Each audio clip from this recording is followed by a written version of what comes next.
আপনি কি বেশ কিছুদিন যাবৎ আপনার শরীরে ক্লান্তি অনুভব করছেন?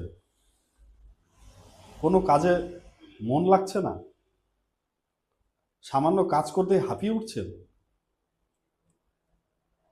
আগে যে কাজগুলো করতে আপনার ভীষণ ভালো লাগতো, এখন সে কাজগুলো করতেও আপনার মন থেকেও আর তেমনভাবে ভালো লাগে না।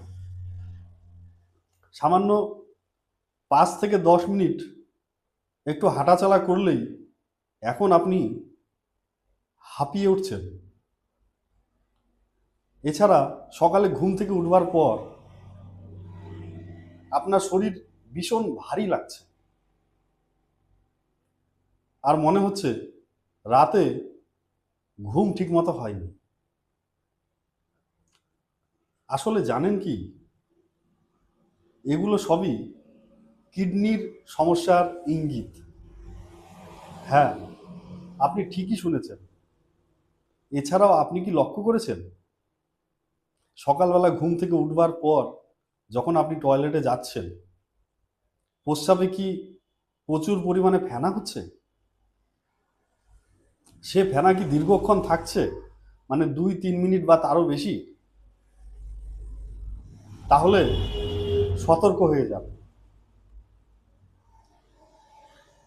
কারণ আমরা সকলেই জানি আমাদের শরীরে কিডনির একটা গুরুত্বপূর্ণ ভূমিকা রয়েছে।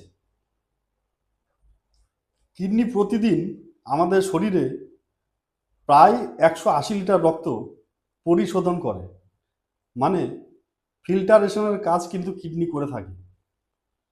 শুধু রক্ত পরিশোধন করে কিডনি এমনটা নয়,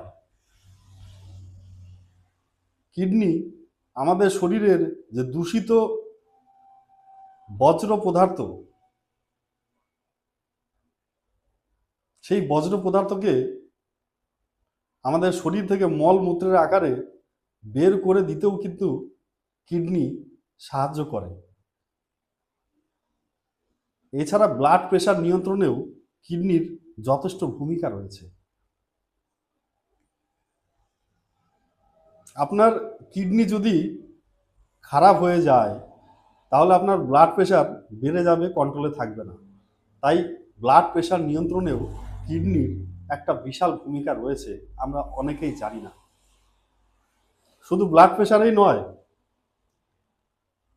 আপনার শরীরে যদি রক্তাল্পতা, মানে অ্যামোনিয়া, মানে যাকে বলা হয় রক্তের অভাব শরীরে, যদি শরীরে রক্তাল্পতা হয়, এই রক্তাল্পতার পিছনেও কিন্তু কিডনির মানে দায়ী রয়েছে, দায়ভার রয়েছে। কেন বলছি?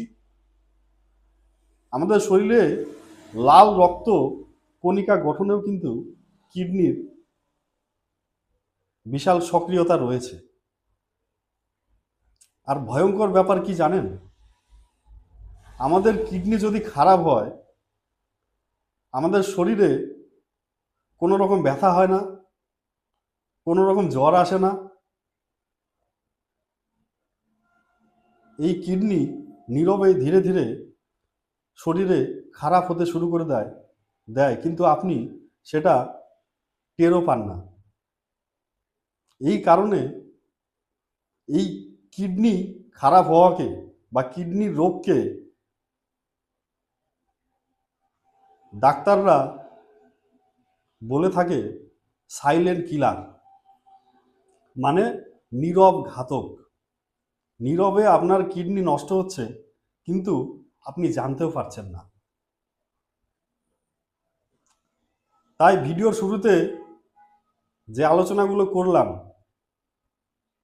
যদি আপনার প্রস্রাবে প্রচুর পরিমাণে ফেনা হয়ে থাকে, আপনার কাজে যদি মন না বসে, যেগুলো কাজ করতে আপনার আগে ভালো লাগতো সেগুলো এখন আর ভালো লাগে না, সামান্য হাঁটাচলা করতেও শ্বাস প্রশ্বাস ছোট হয়ে আসে, হাঁপিয়ে যাচ্ছেন, এছাড়াও সকালে ঘুম থেকে উঠে আপনি লক্ষ্য করুন যে আপনার চোখের চারিপাশে ফুলে যায়নি তো, চোখের পাতাগুলো ফুলে যায়নি তো? যদি আপনি লক্ষ্য করেন যে চোখের পাতাগুলো সকালে ঘুম থেকে ওঠার পর ফুলে যাচ্ছে বা চোখের আশপাশগুলো ফুলে আছে, বিকেলে পায়ের গোড়ালি ফুলে যাচ্ছে, তাহলে ভেবে নিন ধীরে ধীরে আপনার কিডনি খারাপ হতে শুরু করে দিয়েছে। এবার ভালো খবর হলো, আমাদের কিডনি ভালো আছে কিনা আমরা কি করে বুঝবো?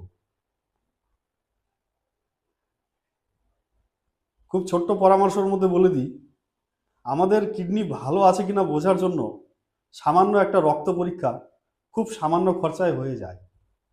সেই পরীক্ষাটার নাম রয়েছে ক্রিয়েটিনিন টেস্ট। ক্রিয়েটিনিন টেস্ট, এই ক্রিয়েটিনিন টেস্টের মাধ্যমে কিন্তু আমরা জানতে পারি যে আমাদের কিডনি কোন অবস্থায় রয়েছে। তো আমাদের সকলেরই উচিত বছরে একবার হলেও এই ক্রিয়েটিনিন টেস্ট করে নেওয়া। তাহলে আমরা জানতে পারবো যে আমাদের কিডনি কি পর্যায়ে আছে। আর অনেকে অবহেলা করে বসে থাকেন, তাদেরকে বলবো কিডনি যখন 60 থেকে 70% খারাপ হয়ে যায়, তারপরে যখন আপনি ডাক্তারের কাছে যান, যখন ধরা পড়ে আপনার কিডনি 70% খারাপ হয়ে গেছে, তখন ডাক্তার আপনাকে কিডনি ডায়ালিসিসের অথবা কিডনি প্রতিস্থাপনের কথা বলবে। কারণ কিডনি যখন 70% বা 80% খারাপ হয়ে যায়, তখন ডাক্তারবাবুরও কিছু করণীয় থাকে না, কারণ তখন হাতের বাইরে চলে যায়। আর আমরা সকলেই জানি ডায়ালিসিস বা কিডনি প্রতিস্থাপন কতটা ব্যয়বহুল, খরচা সাপেক্ষ। তাই কিডনি ভালো রাখতে প্রচুর পরিমাণে জল পান করুন। সারাদিনে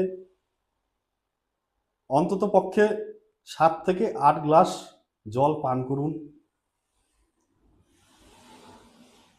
ফলমূল, শাকসবজি এগুলো একটু বেশি বেশি খান। আর হ্যাঁ, অনেকে ব্যথার ওষুধ নিজেই ওষুধের দোকান থেকে কিনে নিয়ে ইচ্ছা মতো খান। সামান্য কোথাও ব্যথা হলে নিজের ইচ্ছা মতো ব্যথার ওষুধ দোকান থেকে কিনে নিয়ে খাচ্ছেন। তাদেরকে বলবো,